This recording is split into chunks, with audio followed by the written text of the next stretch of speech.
දැන් ඉන්නේ මේ නිව්සීලන්ත වල සවුත් අයිලන්ඩ් එකේ එක පැත්තක හිර බහින වෙලාවක.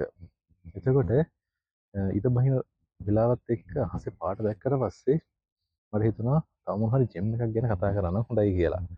එතකොට කෙනෙකුට ඔය ඉර බහින එකත් එක්ක සන්සෙට් කලර් එකත් එක්ක මතක් වෙන්නේ මොකද්ද? පත්මරාග නේද? ඔව්. පොඩ්ඩක් පත්මරාග ගැන කතා කරමු.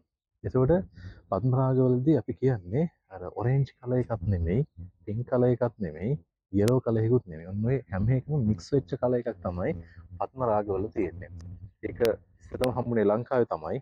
හැබැයි ඊට පස්සේ මැඩගස්කර් වල වගේ රටවල් වලත් හම්බෙන්න ගත්තා. හරි. ඊළඟට දැන්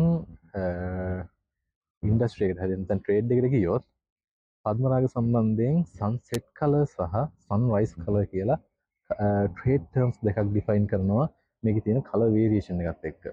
එතකොට අපි සන්සෙට් කලර් එකක් කියලා කියන්නේ ඉර බහින වෙලාවේ එන පාටකට කියන එන කලර් එකත් එක්ක යන පද්මරාගයක තමයි ටිකක් රතු පාට හුරු පාටක්. රතු පාටට හුරු තැඹිලි පාටක් තියෙන එකක්. හැබැයි සන්රයිස් කලර් එකේදී වෙන්නේ තැඹිලි පාට තමයි ටිකක් ඩොමිනන්ට්, රතු පාට කියන එක චුට්ටක් අඩුයි. මෙන්න මේ දෙක තමයි වෙනස. මම මේ ඉමේජ් එකකුත් දාන්නම් මේ දෙක සම්බන්ධයෙන් අඳුර ගන්න පුළුවන් වෙන විදිහට මේ සන්සෙට් කලර් එක සහ සන්රයිස් කලර් එක අතර වෙනස. අතර මේ ට්‍රේඩ් ටර්ම්ස්.